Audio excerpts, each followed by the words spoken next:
to consent media. Campaign LC1.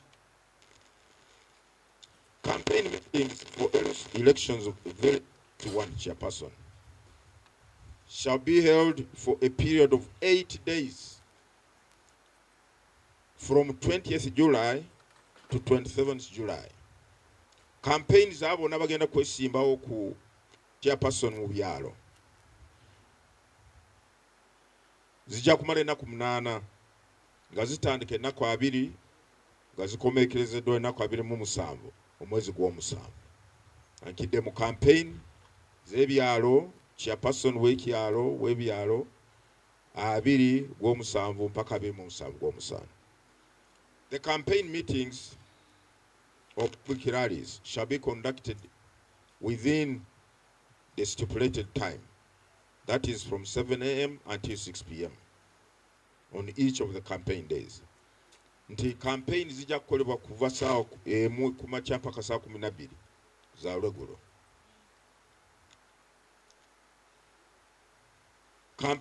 The campaigns will take place and be limited to within the village of the candidates.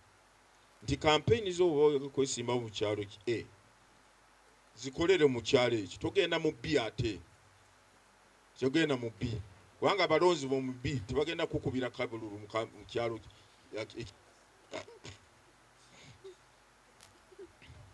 Okulonda kwa LC1 chairperson LC1. Polling for election chairperson will take place on Tuesday 28th of June 2026 in 71,214 villages where the position is contested throughout Uganda. Polling for C1 village chairperson 28th July 2026. Please note, for purposes of this election, each village is a polling station. Tokulonda kujja kubeera ennaku 28 omw'omusanvu mwaka guno mu byalo 17,214. Ate buli kyalo ye polling station. Okulonda kuno okw'ebyalo, ekyalo ye constitution. The village is the constituency and also the polling station. Voting will also be conducted in a public or open place within the village and shall start at 7 and end at 4 p.m. I will explain. Whereas we say it starts at 7, like the polling by secret ballot, where people come one by one, they vote, they go away. One by one, they vote, they go away. This is different, as we shall explain. However, we anticipate by 4 p.m. this should have been concluded. Again, election of the village chairperson shall be by the voters lining behind the nominated candidates or their representatives or their portraits or symbols. The 3 subsection 2 of the Local Governments Act. Okulonda kuno kugenda kubeera mu byalo kutandike wakati w'essaawa emu ne 10 kulonda kuwedde mu kyalo. Ate kulonda kuno kwa chairperson b'ebyalo kugenda kw'okusimba ennyiriri emabega wa kanti w'ekifaananyi kye akabonero k'ekibiina bw'abanga akutte ebendera y'ekibiina ky'obufuzi amunigina oba independent, even if allowed in these elections, oba independent candidate aba supporters baba voters basimba emabega y'ekifaananyi kye. Now, this is the program concerning the activities on polling day for both women elections and village elections. Between 7 and 10 a.m., we expect all the willing members who registered as residents of village X to assemble at the polling in 7 and 10 a.m. When they assemble, they will be verified. This is very important. They will verify whether Byabakama is eligible to vote in these elections. Byabakama mu register y'ekyalo waali naye ajja kusimba layini oba agenda kubeera mu layini ng'omulonzi oba nedda. The register is the one to confirm that you will be in the line as a voter. Any register, the other register, the village register. So the verification, yes, we expect once all the voters have assembled, the residents have assembled, that process should do between 7 and 10. The process of assembling and verification should be done with. After verification of voters, nga bamaze okukakasa nti gundi mulonzi wano mu register, kubanga bakakasa kati beera wali lindirira nno ekinaddako kugamba nti kati genda mu layini teri kutusuula mu kabokisi byakabokisi tebiriiwo layini kakalo bonajja ne bakukakasa nti oli mulonzi ate n'otambula n'oddayo waka akakalulu kafudde akalulu kafu tekaliiwo kubanga tojja kulonda bwe kukaka mulonzi oli mu register y'abatuuze beera waawo beera mugumiikiriza. Now after verification, the next activity will be vote education and briefing of voters on the procedures to be followed by the presiding officer. Nga baba amaze obakakasa nti kati muli abalonzi beba kino kati agenda kulondamu biki ebigenda okugobererwa mu kulonda kuno ku ssaawa eyo yennyini mu bimpimpi. Tusuubira nti bino byonna bwe bitambudde bulungi abantu ngo baze mu budde tebamaze obasunsulamu oba bakakasa nti balonzi.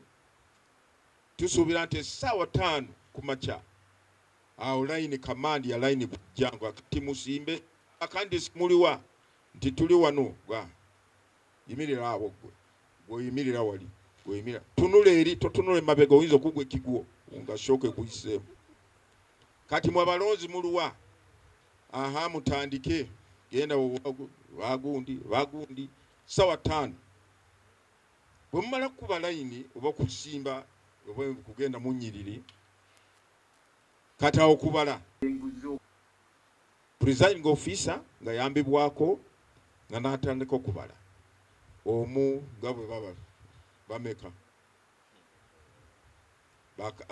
abalonzi ba candidate gundi bali bameka nga bwe babawandiika.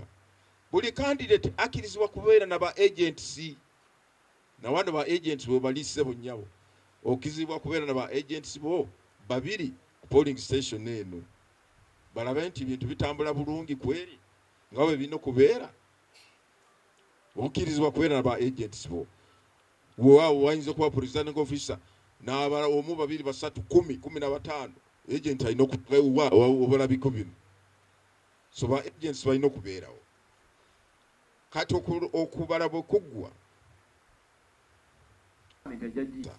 alina kujuzaamu foomu tugiyita EC10 kujuzaamu foomu biki ebivudde mu kulonda ngeri DR foomu emumanyi eri zibasiiga abantu basiiba baziyimba kati byabakama DR foomu and EC10 the DR foomu eyo eraga biki ebivudde mu kulonda ate wasinziira okulangirira nti awangudde ekifo kibwa chairperson mu kyalo kino yegundi kitegedde.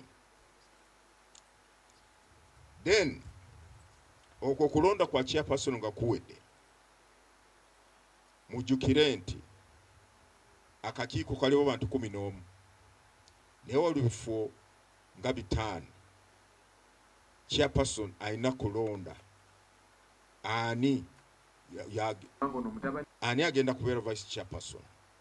Kati okulonda kwa kaggwa ekirina okuddako nga abantu banavaawo aba kanso ab'ekyalo akakomiti b'ekyalo kanso y'ekyalo balina okutuula awo, chairperson alina okukola okutuula awo, alina okukola okuteekawo amangu awo, oba presiding officer kakati chairperson londa ani agenda kudirira, who is your vice chairperson, nga balonzi bakyaliwo, abatuuze nga bakyaliwo, kati chairperson ng'agamba nti gundi, kati abantu bagamba nti tukkiriza nti oye, then secretary for information, then secretary for what, nga bwe twanyonyodde byonna bigwera awo lunaku lwennyini. Kati abo bamala komiti yonna bweba ewedde okubeera formed oba ogiteekawo, presiding officer n'alyoka ajjuza form EC11. After all this has been accomplished and the chairperson has nominated the other 6 or 5 members who are to sit on the village committee together with the other special interest group representatives, then they will fill form EC11.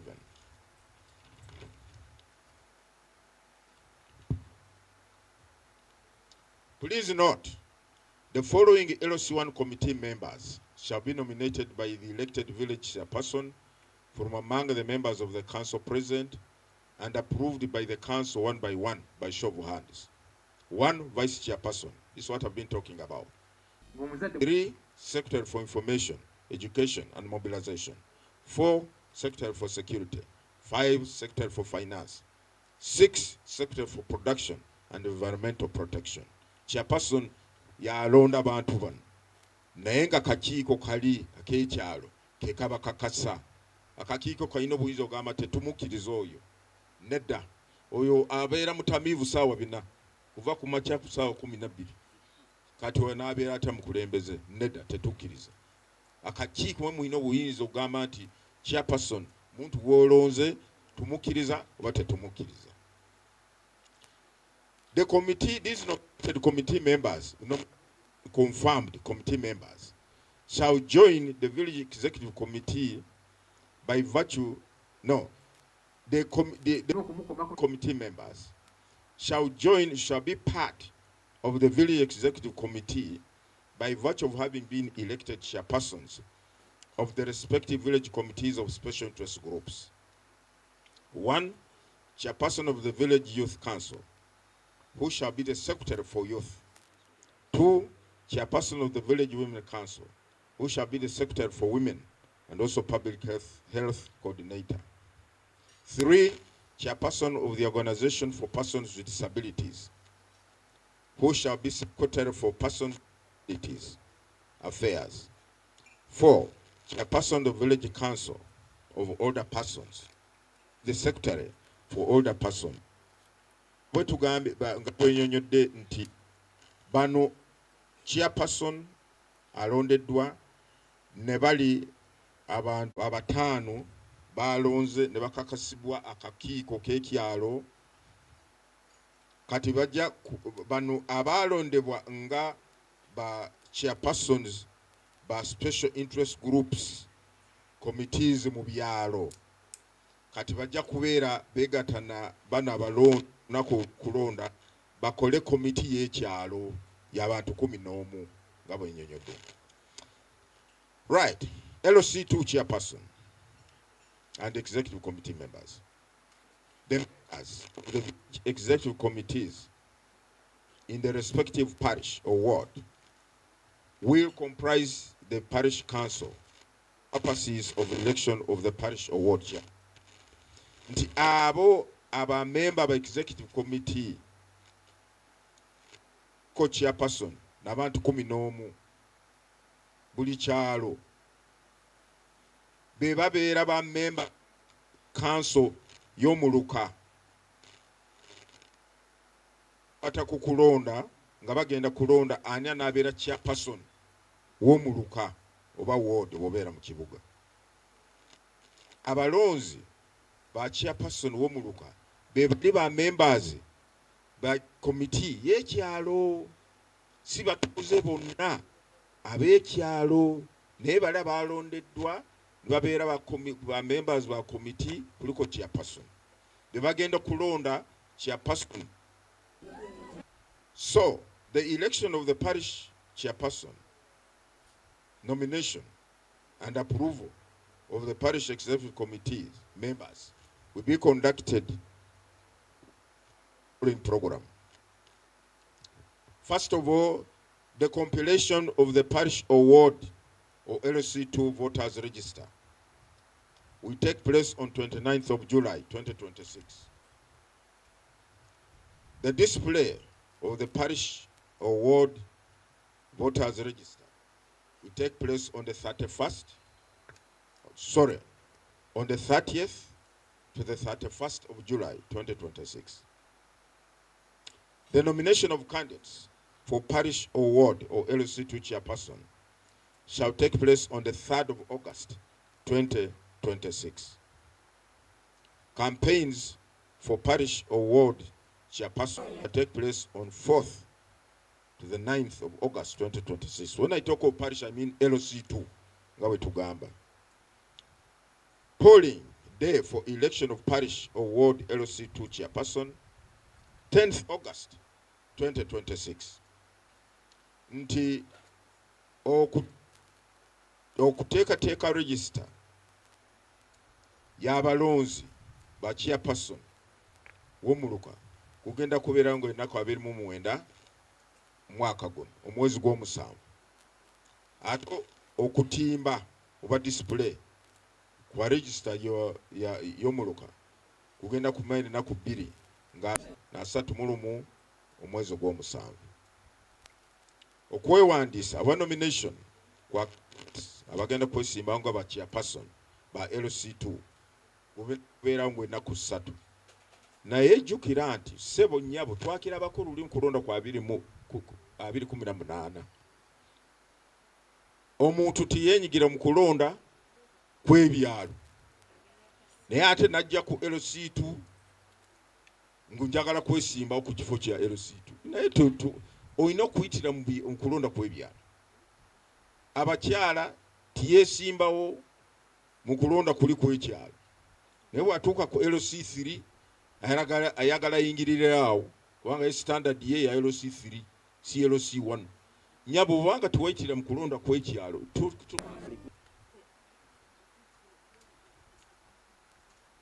Ate bw'obanga wakwata ebendera mu kyalo oba wajjanga na munigina oba independent candidate, tokyusa erangi ate bw'otuuka eri ku LC nga buno bukiiko bw'abakyala. Okutuuka LC3 awo erinnya ali independent era kati njagala kubeera kibiina gundi nga kulonda kwa LC3 nedda. Oba olina munigina ojja kusigala olina munigina. Oba independent, you must remain independent. If you are a party flag bearer, you must remain holding that party flag. You cannot change in between those elections.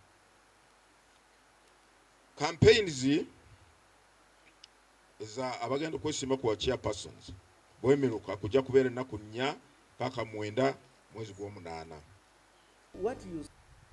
Chairperson w'omuluka kugenda kubeera ennaku 10 mwezi gw'omunaana. Polling day for election of parish or LC2 chairperson shall take place on the 10th of August 2026. The issuance of nomination forms to aspiring candidates for LC2 chairperson will take place alongside the display exercise. Nti okugaba formu abo bonna bagenda kwesimbawo ku kifo kwa chairperson LC2 tugenda zifulumya ng'ennaku oziweereza ozibabwa ennaku 3 omwezi ogw'omusanvu. Kati awo okulonda okwa LC1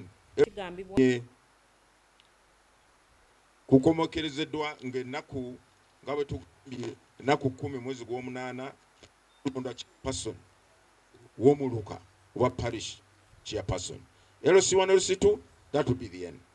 Naye bw'obukiiko bw'abakyala bujja kusigala bukyatambula kutuukira ddala mpaka ku ggwanga ku national level. Era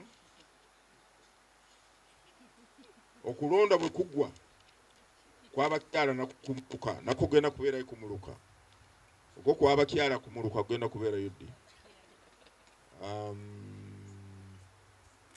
Kugenda kubeerawo efoomu abo bonna bugenda kwesimbawo ku okulonda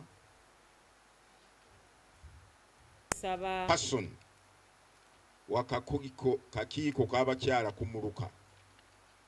Forms, nomination forms zigenda zibawo nga kutandika nnaku 9 paka nnaku 14.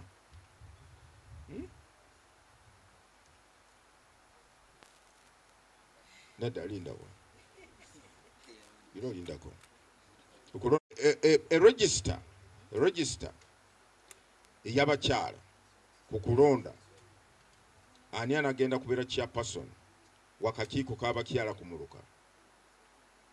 Register eyo tugenda giteekateeka ng'ennaku 29 mwezi gw'omusanvu. Ate tugitimbe oba tugidisplayinge register eyo ng'ennaku 31 omwezi ogw'omusanvu. Jjukira nti okulonda kwa chairperson oba bamemba bakakiiko k'abakyala ku kyalo kugenda kubeera nnaku 23 ogw'omusanvu. Kati kulonda kuno kwata ku abakulembeze ku obukiiko bw'omuluka kugenda kutandika ennaku 2 kugenda ebyetaagisa bijja kukolebwa nga tutandika ennaku 29 nga tuteekateeka register tugitimbe nga nnaku 31 oba tugidisplayinge. Then nomination abagenda kwesimbawo ku komiti y'abakyala kumuluka kugenda kubeera ku 3 omwezi gw'omunaana. Campaigns zaba bagenda kwesimbawo ku chairperson iko bw'abakyala ng'ennaku 4 kutuuku 6 mwezi gw'omunaana. Okulonda kwa bakulembeze b'obukiiko bw'abakyala kumuluka kujja kubaawo ennaku 7 mwezi gw'omunaana. Kwaba abakyala bwe bavaawo ne bagenda kugombolola kati oba ku town council oba municipal division nawo waliwo obukiiko.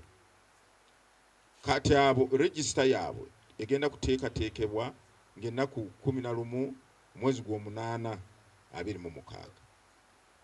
Tugitimbe oba tugidisplayinge register eyo kugombolola oba town council oba municipal division ng'ennaku 12 n'ennaku 13 ogw'omunaana. Nomination of candidates abo nabagenda kwesimbawo ku kifo obukiiko bw'amagombolola oba town council bw'abakyala ng'ennaku 14 mwezi gw'omunaana.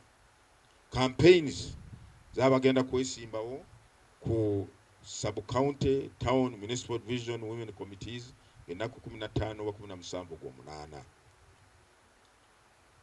When the women have finished or completed the sub-county or municipal or town division, town council or municipal division committee elections, then they move to district level elections. The district women's elections at district level. The register, compilation of women's or district or city women's register will take place on the 19th of August 2026.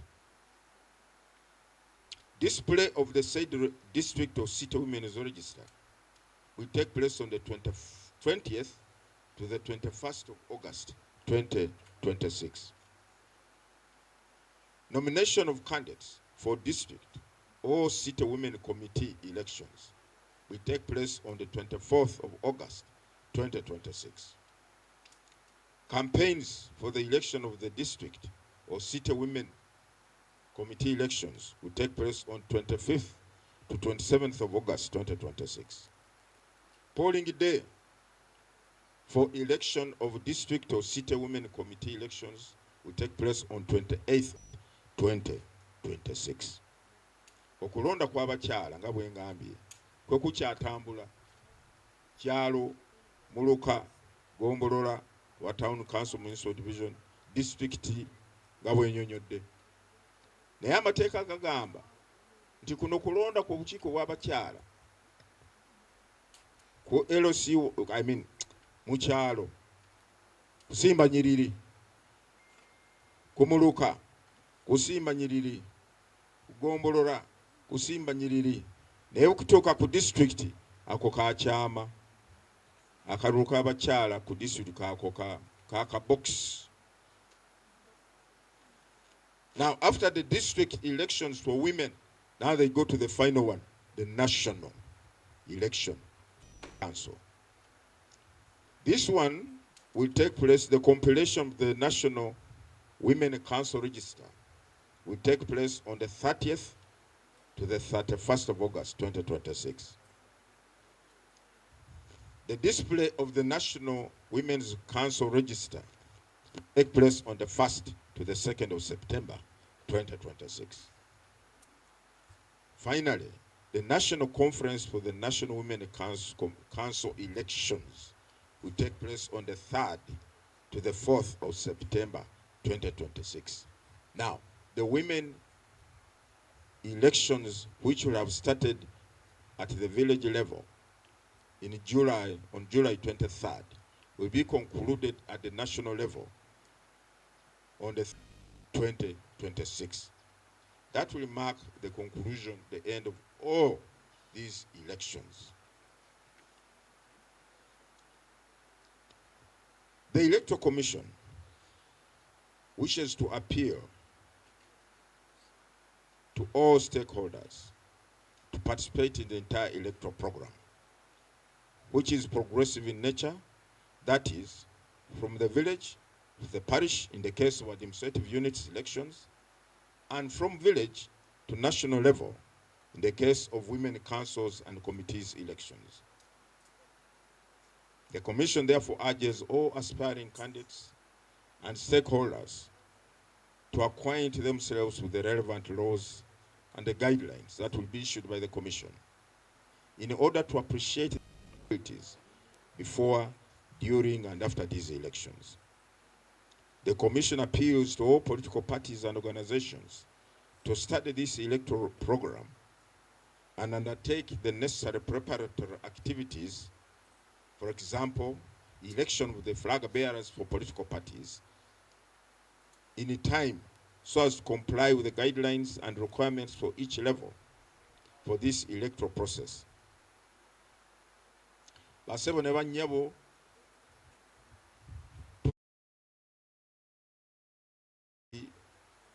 mugondere oba mugobere amateeka agakwata ku kulonda ebifo bino byonna. Nabiki akakiiko k'ebyokulonda kanaaba kafulumiza nga katangaaza oba okukolebwa oba okutuukirizibwa abo bonna bagenda okwenyigira mu kulonda kuno. Ate njagala babuula ekintu kimu bassebo ne banyabo. Obukiiko buno bukulu nnyo nnyo nnyo nnyo. Obukiiko bw'ebyalo bukulu nnyo.